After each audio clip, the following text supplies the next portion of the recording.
AG ನ್ಯೂಸ್ಗೆ ಸ್ವಾಗತ. ಇಂದು ಗಣೇಶ ಹಾಗೂ ಈದ್ ಮಿಲಾದ್ ಹಬ್ಬಗಳ ಆಚರಣೆ ಹಿನ್ನೆಲೆಯಲ್ಲಿ ನಾಗರಿಕರು ಪಾಲಿಸಬೇಕಾದ ಮಾರ್ಗಸೂಚಿಗಳ ಬಗ್ಗೆ ಚಿಕ್ಕನಾಯಕನಹಳ್ಳಿ ಪೊಲೀಸ್ ಠಾಣೆಯಲ್ಲಿ ಪೂರ್ವಭಾವಿ ಸಭೆಯನ್ನು ನಡೆಸಲಾಗಿದೆ. ಡಿಜೆ ಸಂಪೂರ್ಣ ಬಂದ್. ತುಮಕೂರು ಜಿಲ್ಲಾ ಅಡಿಷನಲ್ ಎಸ್ಪಿ ಪುರುಷೋತ್ತಮ್ ಅವರು ಖಡಕ್ ಸೂಚನೆ ಕೊಟ್ಟಿದ್ದಾರೆ. ಕಿರುಪರಿಚಯ ಮಾಡ್ಕೋಬೇಕಾದ್ರು ಬಹಳ ಇಂಪಾರ್ಟೆಂಟ್ ಅಲ್ಲ. ನನ್ನ ಹೆಸರು ಪುರುಷೋತ್ತಮ್ ಅಂತ, ಅಡಿಷನಲ್ ಎಸ್ಪಿ ತುಮಕೂರು ಗ್ರಾಮಾಂತರ ಜಿಲ್ಲೆ. ಇವತ್ತು ಆಕ್ಚುಲಿ ಬೇರೆ ಒಂದು ಪ್ರಕರಣಕ್ಕೆ ಸಂಬಂಧಪಟ್ಟಂಗೆ ನಾನು ಕಿಬ್ನಳ್ಳಿ ಕ್ರಾಸ್ ಬಂದಿದ್ದೆ. ಅದೇ ಅವಕಾಶ ನೀವೆಲ್ಲ ಒಟ್ಟಿಗೆ ಸೇರಿದ್ದೀರಾ, ಒಟ್ಟಿಗೆ ನಿಮ್ಮನ್ನು ಭೇಟಿ ಮಾಡುವಂತ ಒಂದು ಅವಕಾಶ ಸಿಗ್ತದೆ. ಈಗ ಮುಂಬರ್ತಕ್ಕಂಥ ಏನು ನಿಮ್ಗೆಲ್ಲರಿಗೂ ಗೊತ್ತಿದೆ, ಗೌರಿ ಗಣೇಶ ಹಬ್ಬ ಮತ್ತೆ ನಮ್ಮ ಈದ್ ಮಿಲಾದ್ ಹಬ್ಬದ ಪ್ರಯುಕ್ತ ಒಂದು ಮುಂಜಾಗ್ರತಾ ಕ್ರಮವಾಗಿ ಒಂದು ಪೂರ್ವಭಾವಿ ಸಭೆನ ಅದಕ್ಕೆ ಹೇಳ್ತಾರೆ. ಪೂರ್ವಭಾವಿ ಸಭೆ, ಶಾಂತಿ ಸಭೆ ಅಂತ ಹೇಳಲ್ಲ. ಯಾಕೆ ಹೇಳಲ್ಲ ಅಂತಂದ್ರೆ ಯಾವುದು ಅಶಾಂತಿ ಇಲ್ಲ, ಅಶಾಂತಿ ಇರಬಾರ್ದು ಅನ್ನೋ ಕಾರಣದಿಂದ ಇದನ್ನ ಪೂರ್ವಭಾವಿ ಸಭೆ ಅಂತ ನಿಮ್ಗೆಲ್ಲರಿಗೂ ಹೇಳ್ತಾ ಇರೋದು. ಪ್ರತಿ ವರ್ಷದಂತೆ ನಿಮ್ಮೆಲ್ಲರಿಗೂ ಗೊತ್ತಿದ್ದಂಗೆ ಗಣಪತಿ ಹಬ್ಬ ಅದೇ ಟೈಮಲ್ಲಿ ನಡೆಯುತ್ತೆ. ನಮ್ಮ ಒಂದು ಕೆಲವು ಸೂಚನೆಗಳನ್ನ ಏನು ಸರ್ಕಾರದಿಂದ ನೀಡ್ತಕ್ಕಂಥ ಸೂಚನೆಗಳು, ನಮ್ಮ ಇಲಾಖೆಯಿಂದ ನೀಡ್ತಕ್ಕಂಥ ಸೂಚನೆಗಳನ್ನ ಪಾಲಿಸ್ಕೊಂಡು ಹೋದ ಪಕ್ಷದಲ್ಲಿ ನನಗನ್ಸತ್ತೆ ಯಾವುದೇ ರೀತಿ ಸಮಸ್ಯೆ ಇಲ್ಲ. ಹೌದಲ್ಲ? ಹುಟ್ಟಬೇಕಾದ್ರೆ ಯಾರು ಹಿಂದೂ ಆಗಿ ಹುಟ್ಟಬೇಕು ಅಂತ ನಾವೇನು ಕೇಳ್ರಲ್ಲ, ಮುಸ್ಲಿಂ ಆಗಿ ಹುಟ್ಟಬೇಕು ಅಂತ ಕೇಳ್ರಲ್ಲ, ಕ್ರಿಶ್ಚಿಯನ್ ಆಗಿ ಹುಟ್ಟಬೇಕು ಅಂತ ಕೇಳ್ರಲ್ಲ. ಹುಟ್ಟು ಆಕಸ್ಮಿಕ, ಸಾವಂತೂ ಖಚಿತ. ಸೊ ಹಂಗಿರ್ಬೇಕಾದ್ರೆ ಈ ಹುಟ್ಟು ಸಾವಿನ ಮಧ್ಯೆ ನಾವೆಲ್ಲ ಏನ್ ಮಾಡ್ತೀವಿ, ಕಿತ್ತಾಡಿ ಸಾಯ್ತೀವಿ. ಯಾರ್ದೋ ಬೆನಿಫಿಟ್ಗೋಸ್ಕರ ನಾವು ಮಾಡಿ ಸಾಯ್ತೀವಿ. ಹೌದಲ್ವಾ? ಅದು ಏನೋ ಆಯ್ತು, ಧರ್ಮಾಚರಣೆ ಮಾಡ್ತಕ್ಕಂಥದ್ದು ಅವ್ರವ್ರ ಧರ್ಮನ ಮನೆಯೊಳಗೆ ಆಚರಣೆ ಮಾಡ್ಕೊಳ್ಳೋದ್ರಲ್ಲಿ ಯಾವುದೇ ತರದ್ದು ಅಭ್ಯಂತರ ಇಲ್ಲ. ಇದು 106 ವರ್ಷಗಳಿಂದ ಬಂದಿದೆ, ನಡೆಯುತ್ತೆ. ಇವತ್ತು ಇದೆ, ಹಿಂದೆನೂ ಇತ್ತು, ಇವತ್ತು ಇದೆ, ಮುಂದೆನೂ ಇರುತ್ತೆ. ಆದ್ರೆ ಈ ಒಂದು ಏನು ಸಾರ್ವಜನಿಕ ಗಣಪತಿ ಮನೆ ಒಳಗೆ ಮಾಡಿದಾಗ ಏನು ಸಮಸ್ಯೆ ಬರಲ್ಲ. ಒಬ್ರಿಗಿಂತ ಹೆಚ್ಚು ಜನ ನಾವು ಸಾರ್ವಜನಿಕ ಸ್ಥಳದಲ್ಲಿ ಎಲ್ಲ ಬೇರೆ ಕಡೆ ಕುಂಡ್ರಿಸಿ ನಾವು ಗಣಪತಿ ಮಾಡುವಂತ ಸಂದರ್ಭದಲ್ಲಿ ಸಮಸ್ಯೆಗಳು ಬರ್ತವೆ. ಅದು ಬರಬಾರ್ದು ಅನ್ನೋ ಒಂದು ಕಾರಣದಿಂದ ಕೆಲವಾರು ಮಾರ್ಗಸೂಚನೆಗಳನ್ನ ನಿಮ್ಗೆಲ್ಲರಿಗೂ ಈಗಾಗಲೇ ನೀಡಿದ್ದಾರೆ. ನಮ್ಮ ನಡಾಫ್ ಅವ್ರಾಗ್ಬೋದು, ನಮ್ಮ ಯತೀಶ್ ನಿಮ್ಗೆಲ್ಲರಿಗೂ ಹೇಳಿದ್ದಾರೆ. ಒಂದು, ಗಣಪತಿ ಎಲ್ಲಿ ಇಡ್ತೀರಾ, ಇಡಬೇಕಾದ್ರೆ ಆ ಸ್ಥಳದ ಬಗ್ಗೆ ಅದು ಅನುಮತಿ ಯಾರ ಕಡೆಯಿಂದ ಅದು ತಗೊಂಡಿರ್ಬೇಕು. ಸರ್ಕಾರಿ ಜಾಗ ಆದ್ರೆ ಸರ್ಕಾರದ ವತಿಯಿಂದ ನೀವು ಅನುಮತಿ ತಗೊಂಡಿರ್ಬೇಕು. ಪಬ್ಲಿಕ್ ಜಾಗ ಯಾವ್ದೋ ಒಂದು ಇರುತ್ತೆ, ಪಬ್ಲಿಕ್ ಜಾಗದಲ್ಲಿ ನಾನು ಕೊಡ್ತೀನಿ ಸ್ವಾಮಿ ಜಾಗ ಇಟ್ಕೊಳಕ್ಕೆ ಅಂತ ಅಂದ್ಬಿಟ್ಟಿದ್ರು, ಅವ್ರ ಕಡೆಯಿಂದ ರೈಟಿಂಗ್ ಅಲ್ಲಿ ಫಸ್ಟ್ ತಗೊಂಡಿರ್ಬೇಕು. ಅದಾದ್ಮೇಲೆ POP ಗಣಪತಿನ ಇಡಬೇಡಿ, ಎರಡನೇದು ಮೊದಲೇ ಹೇಳ್ತಾ ಇದ್ದೀನಿ. ಮೂರನೇದು, ಕರೆಂಟ್ ಏನ್ ಬಳಸ್ತೀರಾ, ಕರೆಂಟ್ಗೆ ಸಂಬಂಧಪಟ್ಟಂಗೆ ನೀವು ಸಂಬಂಧಪಟ್ಟಂತ ಇಲಾಖೆಯಿಂದ ನೀವು ಅನುಮತಿನ ಪಡ್ಕೋಬೇಕು. ನೆಕ್ಸ್ಟ್, ಅದಕ್ಕೆ ಪಂಡಾಲ್ ಹಾಕ್ತೀರಾ, ಪಂಡಾಲ್ ಹಾಕೋದ್ ಬೇಡ ಅಂತ ಹೇಳಲ್ಲ. ಬಟ್ ಆದ್ರೆ ಅದು ಈಗ ಇತ್ತೀಚೆಗೆ ನಿಮ್ಗೆ ಗೊತ್ತಿರೋದು, ಕೆಲಸದಲ್ಲಿ ಬಿಸಿಲು ಇರ್ಬೋದು, ಬೆಂಕಿ ಅಕಸ್ಮಾತ್ ಅವಘಡಗಳಾಗ್ಬೋದು. ಮಕ್ಕಳು ನೀವೇನು ಗಣಪತಿ ಮಾಡ್ತೀರಾ, ಅಕ್ಕಪಕ್ಕದ ಮನೆಯವರೆಲ್ಲ ಬರ್ತಾರೆ, ಪಾಪ ಹುಡುಗರು ಓಡಾಡ್ಕೊಂಡಿರ್ತಾರೆ, ಅಚಾತುರ್ಯಗಳಾಗ್ಬಾರ್ದು. ಆ ಅಚಾತುರ್ಯಗಳಾದಂಥ ಸಂದರ್ಭದಲ್ಲಿ ಫೈರ್ ಫೋರ್ಸ್ ಹುಡ್ಕೊಂಡು ಹೋಗೋಂಥ ಪರಿಸ್ಥಿತಿ ಬರಬಾರ್ದು. ಅದಕ್ಕೆ ನಾವೇನು ಹೇಳಿದ್ವಿ, ಫೈರ್ ಫೋರ್ಸ್ ಈಗೆಲ್ಲ ಒಂದೊಂದು ಸಿಲಿಂಡರ್ ಬರುತ್ತೆ, 2 kg 3 kg ಸಿಲಿಂಡರ್ ಬರುತ್ತೆ. ಅದನ್ನ ಯಾರು ಬೇಕಾದ್ರೂ ಬಳಸ್ಬೋದು. ಅದು ಏನು ಮ್ಯಾಕ್ಸಿಮಮ್ ಅಂದ್ರೆ 1,500-2,000 ರೂಪಾಯಿಗೆಲ್ಲ ಒಂದು ಬರುತ್ತೆ. ಪ್ರತಿ ಗಣಪತಿ ಎಲ್ಲೇ ಇನ್ಸ್ಟಾಲ್ ಮಾಡ್ತೀರಾ ಅಲ್ಲಿ ಅದೊಂದು ಸಿಲಿಂಡರ್ಗಳನ್ನ ಮಸ್ಟೊಂದು ಶೂಟ್ ಆಗ್ತದೆ. ನೆಕ್ಸ್ಟು, CCTV ಬಗ್ಗೆ ನಿಮ್ಗೆಲ್ಲ ಹೇಳಿದಾರಲ್ಲ. ಆ CCTVಗಳು ಅಷ್ಟೇ ಇತ್ತೀಚೆಗೆ ಏನಂತಂದ್ರೆ ಮ್ಯಾಕ್ಸಿಮಮ್ ಅಂದ್ರೆ 2,000, 3,000, 4,000 ರೂಪಾಯಿಗೆಲ್ಲ ಒಂದು ಒಳ್ಳೆ ಕ್ಯಾಮ್ರಾಸೇ ಬರ್ತವೆ. ಈ ವರ್ಷ ನೀವು ತಗೊಂಡ್ರೆ ನೆಕ್ಸ್ಟ್ ಇನ್ನು 2-3 ವರ್ಷ 4 ವರ್ಷವರೆಗೂ ಯೂಸ್ ಮಾಡ್ಕೋಬಹುದು. ಆ ಕಾರಣದಿಂದ ಕ್ಯಾಮ್ರಾಗಳನ್ನ ದಯವಿಟ್ಟು ಇನ್ಸ್ಟಾಲ್ ಮಾಡ್ಕೊಳ್ಳಿ. ಪಂಡಾಲ್ ಹಾಕಿ ಗಣಪತಿನ ಯಾವತ್ತು ಇಡ್ತೀರ, ಯಾವತ್ತು ಬಿಡೋವರೆಗೂ ಪ್ರತಿದಿನ ನಿಮ್ಮ ಕಾರ್ಯಕರ್ತರು ಯಾರಿರ್ತಾರೆ, ಇಲ್ಲ ಅಂತಂದ್ರೆ ಯಾರ ಜೊತೆಗೆ ಜವಾಬ್ದಾರಿ ಇರ್ತಕ್ಕಂಥವ್ರು ಡೈಲಿ ಮಿನಿಮಮ್ 2 ಅಲ್ಲಿ ಇರಲೇಬೇಕು. ಗಣಪತಿನ ನಾವುಗಳು ಪೊಲೀಸವರೆಲ್ಲ ಬಂದು ಕಾಯ್ಕೊಂಡು ಕೂತ್ಕೊಳಕ್ ಆಗಲ್ಲ. ಆ ಕಾರಣದಿಂದ ಅದನ್ನ ಜವಾಬ್ದಾರಿ ನಿಮ್ದೇ ಇರುತ್ತೆ. ಸೊ ಜವಾಬ್ದಾರಿ ಬೆಳಗ್ಗೆಯಿಂದ ರಾತ್ರಿವರೆಗಿಂದ ಬೆಳಗ್ಗೆವರೆಗೂ ನಿಮ್ಮವರೇ ಕಾಯ್ಬೇಕು. ಯಾವತ್ತು ಗಣಪತಿ ಇಡ್ತೀರಾ, ಯಾವತ್ತು ಗಣಪತಿ ತಗೊಂಡು ಹೋಗ್ತೀರಾ, ಅದಕ್ಕೆ ಸೂಕ್ತ ಅನುಮತಿನ ಇನ್ಸ್ಪೆಕ್ಟರ್ಸು, ಸಬ್ ಇನ್ಸ್ಪೆಕ್ಟರ್ ಜೊತೆ ನೀವು ಮಾತಾಡ್ಕೊಂಡು ಲಿಖಿತವಾಗಿ ತಗೊಂಡು ಹೋಗ್ಬೇಕು. ಅದಾದ ನಂತರ ಯಾವ ರಸ್ತೆಯಲ್ಲಿ ತಗೊಂಡೋಗ್ಬೇಕು, ಎಲ್ಲಿಗೆ ತಗೊಂಡೋಗ್ಬೇಕು, ಹೇಗೆ ತಗೊಂಡೋಗ್ಬೇಕು ಅನ್ನೋದ್ರ ಬಗ್ಗೆ ನಿಮ್ಗೆ ಸಾಕಷ್ಟು ಮನವರಿಕೆ ಮಾಡೋ ರೀತಿ ಹೇಳಿರ್ತಾರೆ. ಸೊ ಅದನ್ನ ರೀತಿ ನೀವು ಕ್ರಮಬದ್ಧವಾಗಿ ದಯವಿಟ್ಟು ತಗೊಂಡು ಹುಡುಗರಿದ್ದೀರಾ, ಯಂಗ್ಸ್ಟರ್ಸ್ ಇದ್ದೀರಾ, ಹೋಗಂತ ಸಂದರ್ಭದಲ್ಲಿ ಕೆಲವರು ಮ್ಯೂಸಿಕ್ಗಳು ಇಟ್ಕೋತಾರೆ. ಡಿಜೆ ಗೀಜೆ ಇಲ್ಲ, 100% ಬ್ಯಾಂಡ್ ಇದೆ. ನಿಮ್ಗೆ ಗೊತ್ತಿರಬೇಕು ಅನ್ಸುತ್ತೆ, ಸುಪ್ರೀಂ ಕೋರ್ಟು ಮತ್ತು ಹೈಕೋರ್ಟ್ ಅಲ್ಲೂ ಅದನ್ನ ಎತ್ತಿಡ್ದಿದೆ ಮೊನ್ನೆ.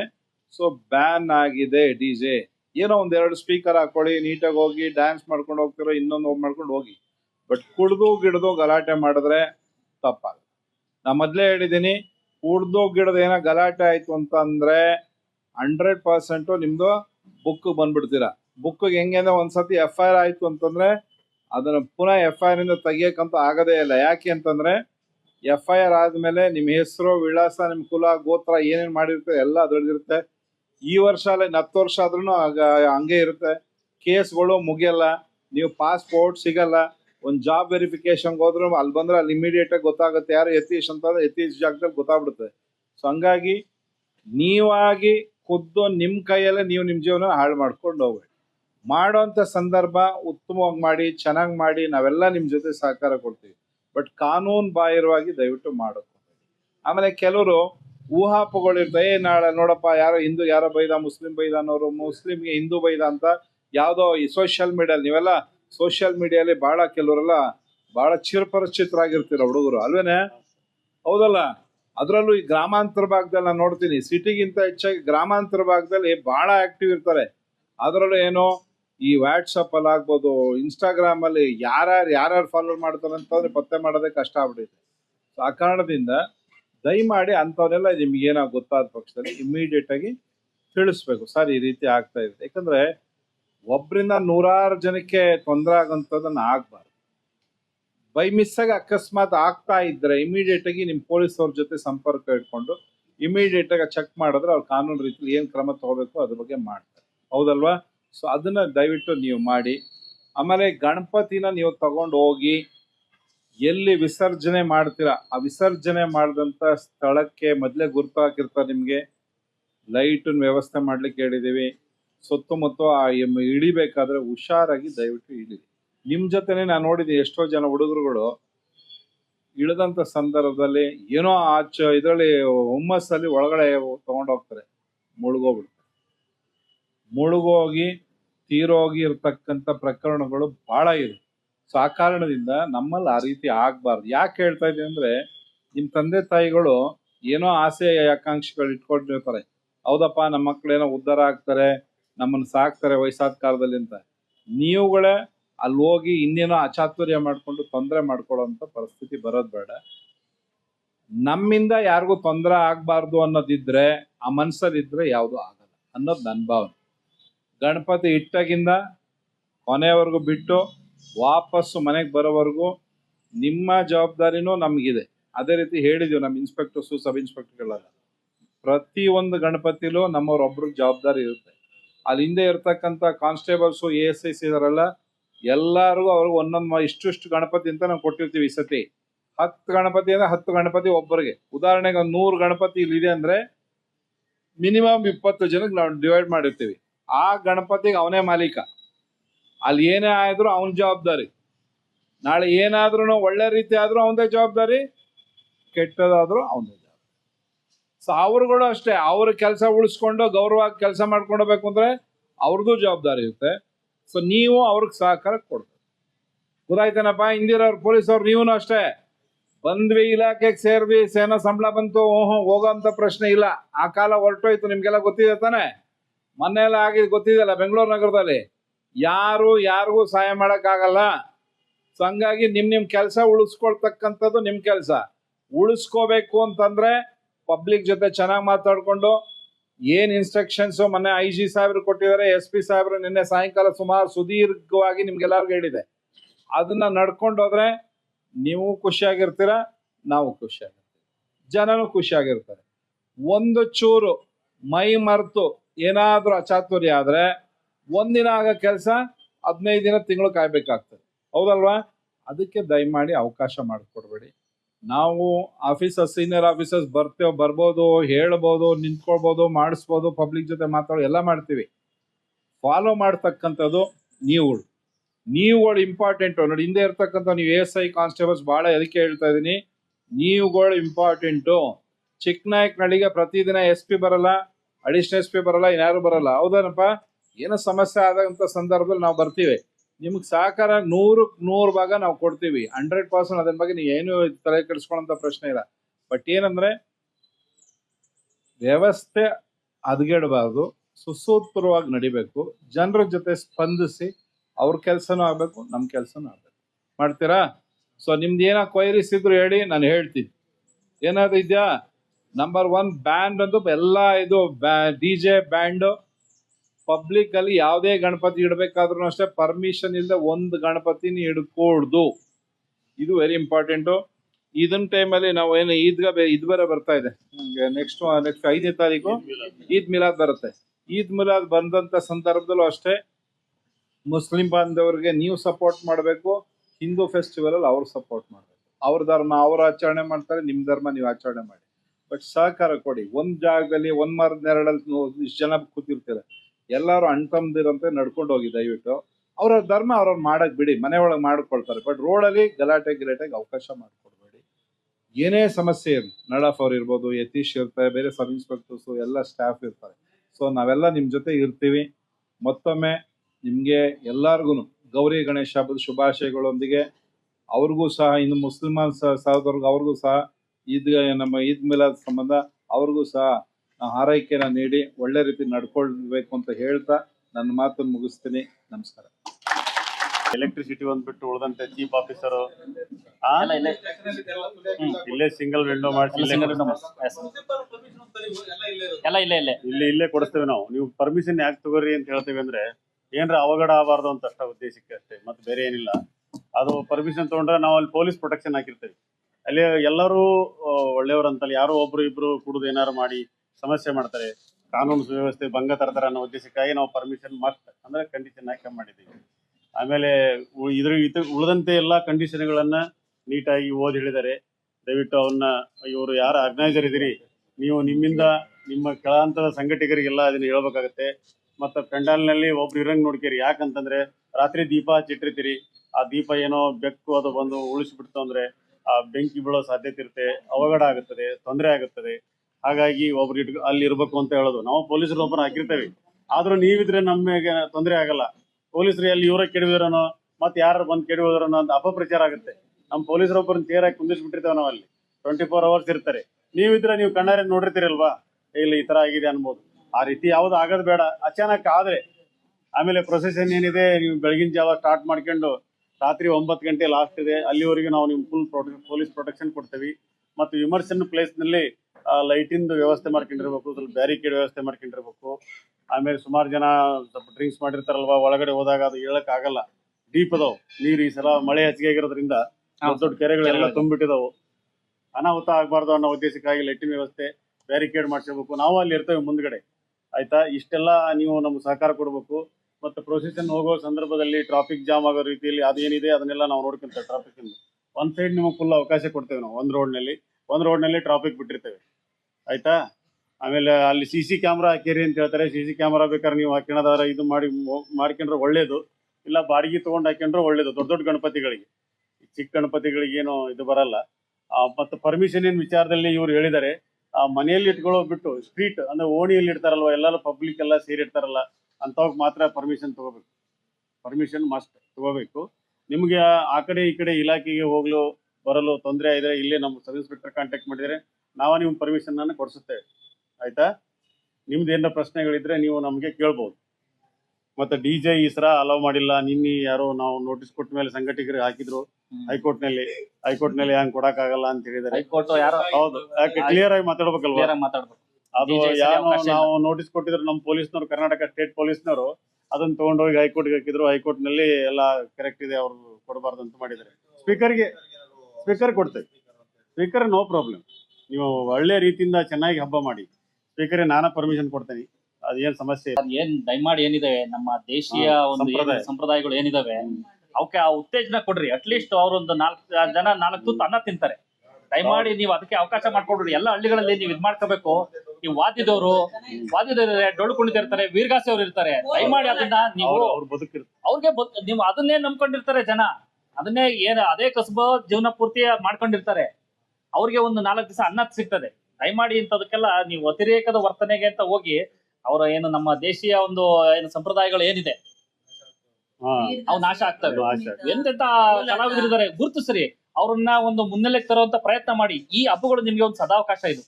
ಈ ಹಬ್ಬಗಳ ಮುಖಾಂತರ ಅವ್ರಿಗೊಂದು ಅಟ್ಲೀಸ್ಟ್ ಒಂದು ನೆಲೆ ಸಿಗ್ತದೆ, ಒಂದು ಐಡೆಂಟಿಟಿ ಸಿಗ್ತದೆ. ಈ ತರ ಈಗ ಮಾಡಿದ್ರಪ್ಪ, ಈಗ ಯಾವ್ದೋ ಒಂದು ನಾಸಿಕ್ ಡೋಲೆ ಚೆನ್ನಾಗಿ ಬಂದು ಬಾರಿಸ್ತಾ ಅಂತಂದ್ರೆ ಎಂಟೈರ್ ತಾಲೂಕಲ್ಲಿ ಮಗ ನೋಡು, ಈಗ ನೀವು ಮಾತಾಡೋದು ಇದೇ ತರನೇ, ಮಗ ನೋಡೋ ಸಖತ್ತ ನಾಸಿಕ್ ಡೋಲ್ ತರಿಸಿದ್ರೆ ಇಂಥ ಊರ್ನವ್ರು ಇದ್ರು, ಒಳ್ಳೆ ಕಲಾವಿದ ಕಣಯ್ಯ, ಅವ್ನ ಹೆಸರಿಟ್ಟು ಗುರುತಿಸ್ತೀರಿ. ಮುಂದಕ್ಕೆ ಅವ್ನಿಗೆ ಒಂದು ತುತ್ತು ಅನ್ನ ಸಿಕ್ತಾ, ಅವ್ನು ಅದನ್ನೇ ನಂಬ್ಕೊಂಡಿರೋನು. ಇರೋ ಒಂದು ವೀರಗಾಸೆ ಅವರು, ಹೆಣ್ಮಕ್ಳು ವೀರಗಾಸೆ ಇದೆ, ಈಗ ಗಂಡು ಮಕ್ಳು ವೀರಗಾಸೆ ಸಪರೇಟ್ ಇದೆ. ಒಂದು ಚೆನ್ನಾಗಿರೋ ಒಂದು ವೀರಗಾಸೆ ನೃತ್ಯ ಆಯ್ತು ಅಂದ್ರೆ ಅವ್ನು ಕರೆಸ್ಬೇಕು, ಅವ್ರದೊಂದು ಕಲೆ ಗುರುತಿಸ್ದಂಗ ಆಯ್ತಾ ಸಂಪ್ರದಾಯ. ಆ ಸಂಪ್ರದಾಯ ಅದು ಬೆಳವಣಿಗೆ ಮುಂದಕ್ಕೆ ನೆಕ್ಸ್ಟ್ ಜನರೇಷನ್ಗೆ ಅದು ಗೊತ್ತಾಗುತ್ತಾ, ಈ ತರ ಒಂದು ಕ್ರೀಡೆ ಇದೆ, ಈ ತರ ನಮ್ದು ಒಂದು ಕಲೆ ಇದೆ, ಪಾರಂಪರಿಕ ಕಲೆ ನಮ್ದು ಇದೆ ಅಂತ ಹೇಳಿ ನೆಕ್ಸ್ಟ್ ನಿಮ್ಮ ಮಕ್ಳಿಗೆ ತೋರಿಸ್ಕೊಡ್ಬೇಕು. ಅದನ್ನ ಮಾಡಿ, ಅದನ್ನ ಮಾಡಿದ್ರೆ ಎಲ್ಲರೂ ಖುಷಿ ಪಡ್ತಾರೆ. ಪ್ರತಿಯೊಬ್ರು ನೋಡ್ರಿ, ನೀವು ಡಿಜೆ ಅಂತಂತೀರಿ, ನೀವು ದಯಮಾಡಿ ನೀವು ಅಂತಂತೀರಿ ಡಿಜೆ ಅಂತಂದ್ರೆ ಬರೀ ಹುಡುಗರು ಮಾತ್ರ ಡ್ಯಾನ್ಸ್ ಮಾಡ್ತಿರ್ತಾರೆ. ಅದೇ ಒಂದು ವೀರಗಾಸೆ ನೃತ್ಯನೋ, ಒಂದು ಡೊಳ್ಳು ಕುಣಿತನೋ, ಇಲ್ಲ ಒಂದು ನಾಸಿಕ್ ಡೋಲ್ನೋ, ಅಥವಾ ಇನ್ನೊಂದು ಯಾವ್ದೋ ಒಂದು ಕಲೆನೋ ಪ್ರದರ್ಶನ ಮಾಡಿದ್ರೆ ಪ್ರತಿಯೊಬ್ರು ಎಂಟೈರ್ ಅಜ್ಜಿದಿರಿಂದ ಹಿಡಿದು ವಯಸ್ಸಾದವರು, ಮಕ್ಕಳು ಪ್ರತಿಯೊಬ್ರು ಬಂದು ನೋಡ್ತಾರ. ಅಷ್ಟೇ ವ್ಯತ್ಯಾಸ. ಹಂಗಾಗಿ ಅದಕ್ಕೆ ಉತ್ತೇಜನ ಕೊಡ್ರಿ, ದಯಮಾಡಿ ಅನ್ಯತಾ ಭಾವಿಸಬಾರ್ದು. ನಾವೇನಂತಂದ್ರೆ ನಾವು ದೇಶೀಯ ಕಲೆಗಳಿಗೆ, ನಾವು ಪರಂಪರೆಗೆ ನಾವು ಬೆಲೆ ಕೊಡ್ತಾ ಬಂದಿದ್ದೀವಿ. ನಾವು ಭಾರತೀಯರು ಎಲ್ಲಾನು ಉಳಿಸ್ಕೋಬೇಕು. ನಾವು ನೆಕ್ಸ್ಟ್ ಜನರೇಷನ್ಗೆ ನಾವ್ ಏನ್ ಕೊಡ್ತೀವಿ ಅನ್ನೋದು ಮುಖ್ಯ. ಈಗ ನಾಳೆ ನಿಮ್ ಮಕ್ಳು ಗಣೇಶ ಹಬ್ಬ ಮಾಡ್ತಾರೆ, ಅವರು ಚೆನ್ನಾಗಿ ಮಾಡ್ಬೇಕಲ್ವಾ, ಈ ಕಲೆಗಳು ಉಳಿಬೇಕಲ್ವಾ, ಅವ್ರಿಗೂ ಒಂದ್ 4 ತುತ್ತು ಅನ್ನ ಸಿಗ್ಬೇಕಲ್ವಾ, ಅವ್ರಿಗೂ ನೆಲೆ ಸಿಗ್ಬೇಕಲ್ವಾ, ಅವ್ರಿಗೂ ಒಂದು ಐಡೆಂಟಿಟಿ ಸಿಗ್ಬೇಕಲ್ವಾ. ಹಂಗಾಗಿ ಈ ಪಾರಂಪರಿಕ ಕಲೆಗಳು, ನಮ್ಮ ಏನು ಸಾಂಸ್ಕೃತಿಕ ಕಲೆಗಳು ಏನಿದೆ ಅವಕ್ಕೆ ಉತ್ತೇಜನ ಕೊಡಿ. ಆ ತರದ ನಾಟಕ ಪ್ರದರ್ಶನ ಮಾಡಿ, ಎಲ್ಲರೂ ಪಾರ್ಟಿಸಿಪೇಟ್ ಮಾಡ್ರಿ. ಊರೆಲ್ಲ ಗ್ರಾಮಸ್ಥರೆಲ್ಲ ಮಕ್ಕಳನ್ನ ಆಟ ಆಡಿಸಿ, ಅವ್ರಿಗೆ ಗಾಯನ ಅಧ್ಯಕ್ಷರಿ ಇದ್ ಮಾಡಿಸಿ, ಅವ್ರಿಗೆ ಪ್ರೈಸ್ ಕೊಡ್ರಿ. ಆ ತರದ್ ಮಾಡ್ರಿ, ಮಕ್ಕಳು ಖುಷಿ ಪಡ್ತಾರೆ. ಈಗ ನೀವು ಹಬ್ಬ ಮಾಡ್ತಿರೋದೇ ಎಲ್ಲರೂ ಫ್ಯಾಮಿಲಿ ಎಲ್ಲ ಖುಷಿ ಇರ್ಬೇಕು ಅಂತ ತಾನೆ, ಬರೀ ನೀವು ಮಾತ್ರ ಆಯೋಜಕರು ಮಾತ್ರ ಖುಷಿ ಇರ್ಬೇಕು ಅಂತಾನ? ಇಲ್ಲ ಅಲ್ವಾ?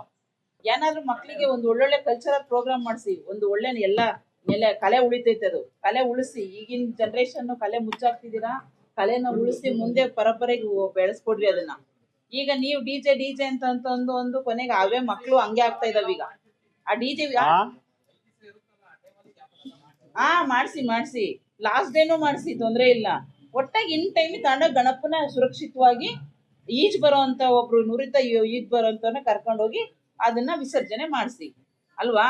ಎಲ್ಲರೂ ಖುಷಿಯಾಗಿರ್ಬೇಕು. ಈ ಗಣಪತಿ ಹಬ್ಬದಿಂದ ಯಾರಿಗೊಬ್ರಿಗೆ ನೋವಾದ್ರೂ ಇಡೀ ತಾಲೂಕಿಗೆ ನೋವದು, ಇಡೀ ಜಿಲ್ಲೆಗೆ ನೋವು, ಇಡೀ ನಮ್ಮ ಕರ್ನಾಟಕ ಸ್ಟೇಟಿಗೆ ನೋವು. ಚಿಕ್ಕನಾಗ್ನಲ್ಲೂ ಕೂಡ ಮೊದಲು ಇಲ್ಲೆಲ್ಲ ಗಣೇಶ 15 ದಿವಸ ಮೊದಲೇ ಗಣೇಶನ್ ಮಾಡೋವಂಥದ್ದು ಮಣ್ಣಲ್ಲೇ ಮಾಡ್ತಾ ಇದ್ರು. ಕೆರೆಯಲ್ಲಿ ಮಣ್ಣು ತಂದು ಆನಂತರ ಹರಿಕತೆಗಳನ್ನ ಹೇಳ್ತಾ ಇದ್ರು. ಗುರುರಾಜ್ ನಾಯ್ಡು ಇಂದ ಹಿಡಿದು ಸುಬ್ಬಲಕ್ಷ್ಮಿ, ವೆಂಕಟಲಕ್ಷ್ಮಿ, ಈ ಥರದ ಬಹಳ ಜನ ಮಹಿಳೆಯರು ಬಂದು ಇಲ್ಲಿ ಏನು ಒಳ್ಳೊಳ್ಳೆ ಇದನ್ನ ಮಾಡ್ತಾ ಇದ್ರು. ಅದಾದ ನಂತರ ನಾಟಕಗಳನ್ನು ಕೂಡ ಮಾಡ್ತಾ ಇದ್ರು. ಚಲನಚಿತ್ರ ನಟರು ಕರೆಸುವಂತ ಕೆಲಸವನ್ನ ಮಾಡಿದ್ರು. ಅವಾಗ ಯಾವಾಗಲೂ ಕೂಡ ಡಿಜೆ ಏನಿರ್ಲಿಲ್ಲ. ಆದ್ರೆ ಇತ್ತೀಚೆಗೆ ಬಂದಿದೆ. ಆದ್ರೆ ಸರ್ಕಾರ ಅದನ್ನ ಆ ಸರ್ಕಾರದ ಹಂತದಲ್ಲೇ ನಾನು ಹೇಳ್ತಕ್ಕಂಥದ್ದು, ದೇವರಿಗೆ ಅಂತ ಅಲ್ಲ, ರಾಷ್ಟ್ರ ರಾಜ್ಯ ಮಟ್ಟದಲ್ಲೇ ಅದು ಆರೋಗ್ಯಕ್ಕೆ ಹಾನಿಕರ ಅಂದಾಗ ಅದನ್ನ ಬ್ಯಾನ್ ಮಾಡ್ಬೇಕಾಯ್ತು. ಅದು ಕೋರ್ಟ್ವರೆಗೂ ಹೋಗ್ಬಾರ್ದಾಯ್ತು. ಅವಕಾಶ ಈಗ ಅಲ್ಲಿಟ್ಟವ್ರೆ ಏನಾರ ತಿನ್ನಕ್ ಸಿಕ್ಕುತ್ತೆ ಅಂದಾಗ ಏನಾಗುತ್ತೆ, ಎಲ್ಲರಿಗೂ ಅದು ಆಸೆ ಬರುತ್ತೆ. ಓವರ್ ಆಲ್ ಸರ್ಕಾರಗಳು ಏನ್ ಮಾಡ್ಬೇಕು ಅಂತ ಅಂದ್ರೆ ಈ ತರದ್ದು ಇದು ಬರದ ಸ್ಥಿತಿನ ನಿರ್ಮಾಣ ಮಾಡ್ಬೇಕು. ಅಂದ್ರೆ ಅದ್ರ ಅವಶ್ಯಕತೆ ಏನಿಲ್ಲ. ಡಿಜೆ ಇಲ್ದಿದ್ರೆ ಏನ್ ನಡೆಯೋದೇ ಅನ್ನೋ ಸ್ಥಿತಿಯಲ್ಲಿ ಯಾವುದೇ ಇರ್ಬೋದು, ಉರ್ಸು, ಹಬ್ಬ, ಜಾತ್ರೆ, ಇನ್ನೊಂದು ಅದನ್ನ ನಮ್ಮ ಲೋಕಸಭೆಯಲ್ಲಿ, ವಿಧಾನಸಭೆಯಲ್ಲಿ ಚರ್ಚೆ ಮಾಡಿ ಸಂಪೂರ್ಣವಾಗಿ ನಿಷೇಧ ಮಾಡಿದ್ರೆ ಆರೋಗ್ಯಕ್ಕೆ ಎಷ್ಟೋ ಒಳ್ಳೇದು. ಯಾಕೆಂದ್ರೆ ಇತ್ತೀಚೆಗೆ ಹಾರ್ಟ್ ಅಟ್ಯಾಕ್ ಆಗೋದು ನೋಡ್ತಾ ಇದೀವಿ. ಹೃದಯ ಸಂಬಂಧಿ ಕಾಯಿಲೆಗಳು ಜಾಸ್ತಿ ಬರ್ತಾ ಇದೆ. ಆ ನಿಟ್ಟಿನಲ್ಲಿ ಇದನ್ನು ಮನಗಂಡು ಕೋರ್ಟು ಒಂದು ತೀರ್ಮಾನವನ್ನ ಕೊಟ್ಟಿದೆ. ನೀವೆಲ್ಲರೂ ಕೂಡ ಒಗ್ಗಟ್ಟಾಗಿ ಏನು ತರಳಿರು ತೋರಣ ಕಟ್ಕೊಂಡು ಮನೆ ಮುಂದೆ ರಂಗೋಲಿ ಬಿಟ್ಕೊಂಡು ಈ ಗಣೇಶನ್ನ ಪೂಜಿಸ್ತಕ್ಕಂಥದ್ದು, ಗೌರಿಯನ್ನ ಪೂಜಿಸ್ತಕ್ಕಂಥದ್ದು ನಮ್ಮ ಸಂಪ್ರದಾಯದ ಒಂದು ಕೆಲಸ. ಅದನ್ನೆಲ್ಲ ನಾವೆಲ್ಲರೂ ಕೂಡ ಒಗ್ಗಟ್ಟಾಗಿ ಮಾಡೋಣ. ಸಭೆಯಲ್ಲಿ ಶ್ರೀ ಎಫ್.ಕೆ. ನದಾಫ್ ವೃತ್ತ ಆರಕ್ಷಕರು, ನಿರ್ದೇಶಕರು ಮತ್ತು ಪಿಎಸ್ಐ ಶ್ರೀಮತಿ ದ್ರಾಕ್ಷಾಯಣಿ, ಶ್ರೀ ಸಿ.ಬಿ. ರೇಣುಕಸ್ವಾಮಿ ಅವರು ಅಧ್ಯಕ್ಷರು, ಕನ್ನಡ ಸಂಘ ವೇದಿಕೆ ಮತ್ತು ಶ್ರೀ ಸಿ.ಡಿ. ಚಂದ್ರಶೇಖರ್ ಅಧ್ಯಕ್ಷರು, ಪಂಚ ಗ್ಯಾರಂಟಿ ಯೋಜನೆ ಅನುಷ್ಠಾನ ಸಮಿತಿ ಮತ್ತು ಎಲ್ಲ ಧಾರ್ಮಿಕ ಮಸೀದಿಗಳ ಗುರುಗಳು ಅಧ್ಯಕ್ಷರು ಹಾಜರಿದ್ದರು. ಸಭೆಯಲ್ಲಿ ಹಿಂದೂ, ಮುಸ್ಲಿಂ ಮತ್ತು ಜನಸಾಮಾನ್ಯರು ಭಾಗವಹಿಸಿದ್ರು. ಕನ್ನಡಿಗರ ಮೆಚ್ಚಿನ ನಿಮ್ಮ ಎಜೆ 24/7 ನ್ಯೂಸ್ ಕನ್ನಡ ವಾಹಿನಿ ಇದೀಗ ಟಿವಿಯಲ್ಲಿ ಲಭ್ಯ. ವೇಳೆ ನೋಟಿಸ್ ಕೊಟ್ಟಿದ್ರೆ ವಾಪಸ್ ತಗೋತೀವಿ.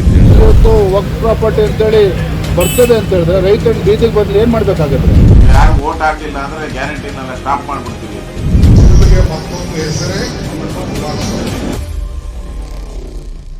ಕರ್ನಾಟಕ ಮತ್ತು ದೇಶ ವಿದೇಶ 360 ಡಿಗ್ರಿ ಸುದ್ದಿ ಹಾಗೂ ಉತ್ತರ ಕರ್ನಾಟಕ ಬೆಳಗಾವಿ, ಬಾಗಲಕೋಟೆ, ಧಾರವಾಡ, ಹಾವೇರಿ, ಗದಗ, ಬಿಜಾಪುರ ಜಿಲ್ಲೆಯ ಕ್ಷಣ ಕ್ಷಣದ ವಿವರವನ್ನ ಪಡೆಯುವುದಕ್ಕೆ AJ 24/7 ನ್ಯೂಸ್ ಕನ್ನಡ ವಾಹಿನಿಯನ್ನ ಲೈಕ್ ಮಾಡಿ, ವಿಡಿಯೋಗಳನ್ನ ಶೇರ್ ಮಾಡಿ, ಕಮೆಂಟ್ ಮಾಡುವ ಮೂಲಕ ನಮ್ಮ ವಾಹಿನಿಗೆ ಸಹಕಾರ ನೀಡಿ ಮತ್ತು ಚಾನೆಲ್ ಅನ್ನ ಸಬ್ಸ್ಕ್ರೈಬ್ ಮಾಡಿ. ಧನ್ಯವಾದಗಳು.